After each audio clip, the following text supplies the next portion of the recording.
du seuil critique. Voilà quand les cartes dont vous parliez, je crois, c'est oui, cette carte qui montre... Qui là donne, en bleu, ce sont les zones les plus humides, en rouge, les zones les plus sèches, et on voit très bien que le bassin du Congo, etc., est très très humide, et que plus on s'écarte vers le nord ou vers le sud, moins il y a d'eau qui tombe. Et si l'on a la carte suivante, je crois, représente la... bon, on la commentera quand elle arrivera. Ce que je veux dire, c'est que là où la variation d'une année sur l'autre est très importante, à un endroit où justement on est à la limite, à la frange, et l'émission naturelle elle-même, pardon. Voilà, ici vous avez la ceinture, ça n'est pas la carte de variabilité, mais c'est quelque chose qui lui est très directement lié, c'est la ceinture des pays qui ont des problèmes alimentaires d'une année sur l'autre. Et ça correspond effectivement, tous ceux qui sont en rouge, là, plus ou moins vifs, ont des problèmes alimentaires, pas tout le temps, malheureusement, mais assez souvent, et ça correspond à la zone où, effectivement, d'une année sur l'autre, les variations de pluviosité sont les plus importantes. Mais alors, le phénomène qui nous intéresse ce soir, c'est tout de même d'essayer de comprendre si les choses changent ou pas en ce moment. Est-ce qu'il y a des phénomènes naturels qui font que les déserts avancent? Bien, c'est que les déserts avancent, je ne sais pas, mais que la désertification ou la radification, le climat, oui, peut-être M. Rognon. Monsieur Rognon. Je crois qu'on est au cœur du débat, là. M. Masvoyer a dit que, justement, une des causes principales de l'extinction des déserts, c'était la désertification due à l'homme, c'est-à-dire que l'homme, peu à peu, a supprimé la couverture végétale et a rendu vide des paysages qui étaient couverts auparavant. Et c'est la philosophie qui a été la plus à la mode jusqu'à ces dernières années, en particulier la conférence de Nairobi de l'ONU sur la désertification, avait comme principe de dire c'est l'homme qui désertifie, donc soyons optimistes, le climat ne change pas, on va pouvoir d'ici l'an 2000 reconstituer ce qui a été perdu sur le désert par l'installation de barrages verts, c'est-à-dire de forêts que l'on reboise, par toutes sortes de méthodes d'aménagement. Il suffisait d'avoir des milliards de dollars, mais c'était une question essentiellement humaine, puisque l'homme avait été responsable de l'avancée du désert. Si je comprends bien, vous n'y croyez pas. On s'aperçoit quand même depuis quelques années qu'il y a aussi les phénomènes naturels, même à l'échelle actuelle. Vous voyez, au début, on pensait que la variabilité était normale dans les régions bordant les déserts. Quand le général Tillot a traversé à chameau le Tchad en 1916, alors qu'en 1902, il avait traversé en bateau, il avait trouvé ça normal, parce qu'on lui avait dit le climat varie avec une certaine périodicité. Et puis on s'est aperçu qu'il y avait quand même des périodes pendant lesquelles 4-5 années de suite étaient anormalement sèches. Ça a été le cas vers 1914, 1916, ça s'est reproduit vers 1944-46. Alors là, les climatologues ont dit oui, il y a des années qui sont anormales, mais elles se reproduisent à peu près tous les 30 ans, puisqu'on retrouvait ça ensuite 1968-73. Donc on retombait encore dans une certaine normalité, simplement il y avait des périodes anormales, mais pas très durables. Et on a cru ça jusqu'en 1973, au moment justement de la dernière sécheresse du Sahel. Seulement celle-là, au lieu de durer 4-5 ans comme les précédentes, elle dure depuis 15 ans. C'est-à-dire qu'il semble qu'il se produit un phénomène nouveau, qui est peut-être une variation naturelle du Sahara qu'on a peut-être trop négligé jusqu'ici. Et je crois que c'est ça le fond du débat de ce soir. D'une part, est-ce que le Sahara ou le désert avance parce que l'homme a modifié le milieu, c'est ce qu'on appelle la désertification, ou bien est-ce que le Sahara avance dans certaines de ses bordures parce qu'il y a une aridification naturelle? Alors, je vous interromps un instant parce que lorsque nous avons parlé du problème avec M. Berroir en préparant cette émission, vous nous avez dit, M. Berroir, qu'il n'était peut-être pas exclu qu'un phénomène qui se produisait dans le Pacifique pouvait avoir un effet sur l'aridification de l'Afrique. Dans le Pacifique ou ailleurs. Racontez-nous ça. Il n'y a certainement pas une origine locale, c'est-à-dire limitée à l'Afrique, au processus de désertification, quel qu'il soit. C'est certainement des interactions globales sur l'ensemble de la planète qui conditionnent le climat. Ça, il n'y a aucun doute là-dessus. Et si je reprends le schéma que j'avais tout à l'heure, vous voyez sur ce schéma quelques flèches, je ne veux pas rentrer trop dans les détails, mais quelques flèches noires qui indiquent des apparitions d'un phénomène que l'on va décrire, si vous voulez bien, dans le Pacifique, qui est le phénomène connu sous le nom de El Niño et plus généralement sous le nom de Enso.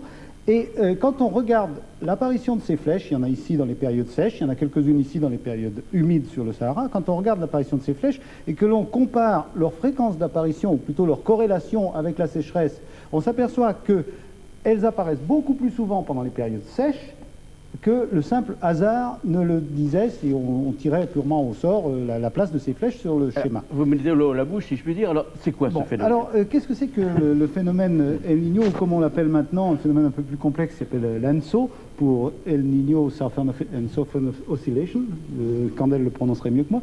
Eh bien, El Niño, c'est un phénomène qui est connu depuis fort longtemps par les habitants du Pérou, les pêcheurs de la région du Pérou. Le Pérou est bordé par un courant froid qui amène de l'eau froide, une remontée d'eau froide, ce que les anglo-saxons appellent un upwelling, qui apporte des substances nutritives à la surface de l'océan et qui, dans les bonnes périodes, permet une pêche abondante. Or, de temps en temps, avec une pseudo-périodicité qui est de 2 à 7 ans et qui varie au cours du temps, on a, aux environs de Noël, c'est pour ça qu'on appelle le phénomène El Niño, le fils. Niño, c'est l'enfant Jésus. Oui, l'enfant Jésus, oui. Et on a une apparition, à la place de l'eau froide, on a une apparition d'eau chaude au voisinage du Pérou, et cette apparition d'eau chaude eh bien, est très...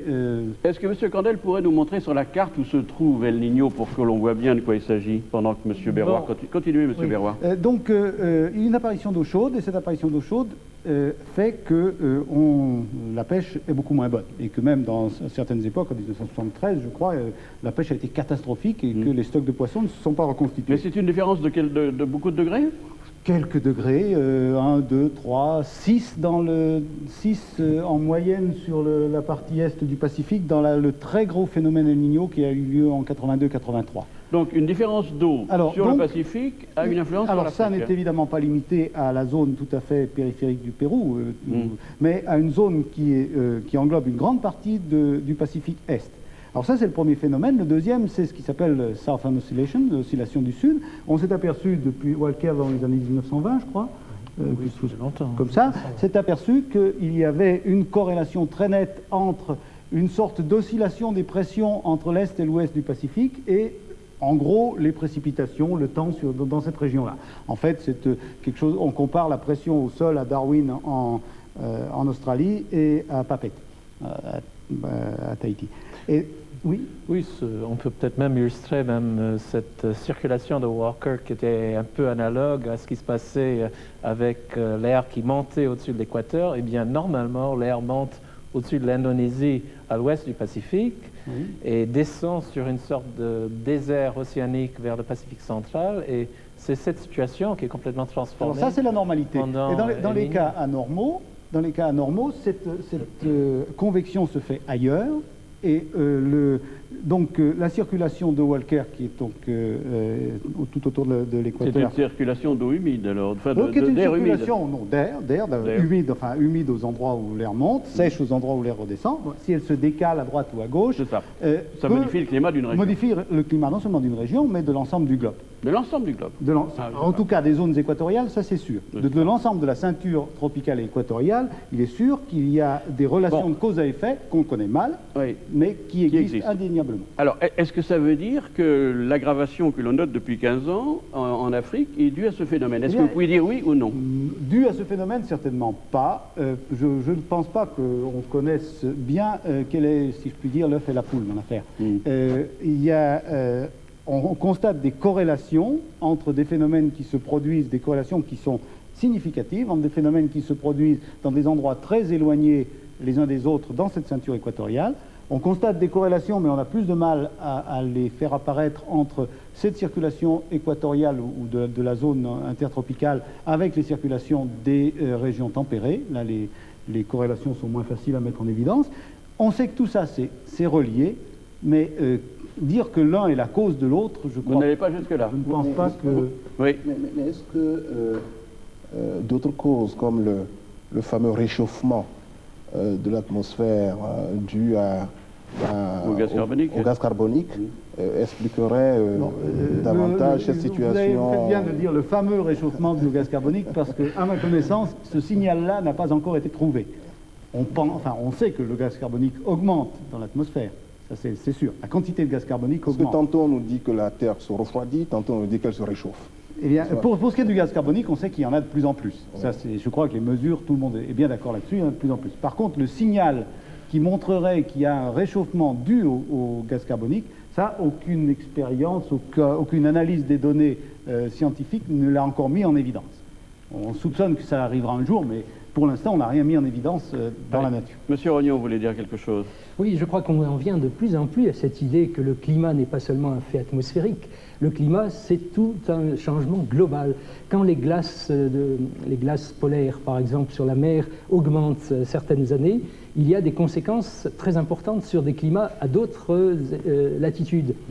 Quand le désert s'aridifie, des modèles ont montré qu'il peut lui-même entraîner à nouveau une extension du désert. Bon, c'est peut-être un peu compliqué, c'est un modèle qui a été mis au point dans le laboratoire de M. Béroir et par les Américains, et qui montre que le simple fait de modifier la surface de la Terre au niveau de la végétation peut modifier le climat. De même, les courants marins, ça a été extraordinaire cette histoire du Niño. Le courant équatorial chaud est arrivé jusqu'à plusieurs milliers de kilomètres vers l'est, alors que normalement, dans le centre du Pacifique, le courant est d'est en ouest, c'est un courant froid. Les courants marins jouent eux-mêmes de façon très nette sur le climat. On avait dit aussi, M. Candel, que les cycles solaires ou d'autres éléments pouvaient jouer sur le climat. Qu'est-ce qu'on en pense à l'heure actuelle? Est-ce que les changements d'activité du Soleil peuvent jouer sur le climat? Bon, ce qui est certain, c'est que la source de l'énergie de notre système Terre et atmosphère, c'est le Soleil. Et si le Soleil devait changer de brillance, ça aurait nécessairement un effet sur le climat de la Terre. Maintenant, on a supposé pendant pas mal de temps que l'activité solaire indiquait des changements assez importants de brillance. En fait, on a maintenant, depuis quelques années seulement, des mesures depuis l'espace de ce qu'on appelle la constante solaire, qui n'est pas parfaitement constante, mais qui n'en est pas très loin, à cette échelle de temps-là, de quelques années. Bon, on ne sait pas s'il y a eu des variations plus importantes dans le passé ou non. Ce qu'on sait, que depuis une dizaine d'années, peut-être même depuis 20 ou 30 ans, on peut dire que le Soleil n'a pas varié de plus de quelques dixièmes d'1%, beaucoup moins que 1%. Alors, est-ce qu'il y a d'autres effets de l'activité solaire? Il y a des gens qui ont cherché des effets de l'activité solaire dans beaucoup d'aspects du climat. Et ils ont peut-être trop bien cherché, parce qu'ils ont toujours réussi à trouver quelque chose, mais ça n'a jamais été vraiment très bien démontré statistiquement. Donc, s'il y a un effet, c'est un effet extrêmement subtil, au moins à l'époque actuelle. Dans le passé, ça aurait pu être autre chose. Alors, on a accusé aussi les poussières, les éruptions volcaniques, comme le célèbre El Chichón d'Amérique du Sud, de modifier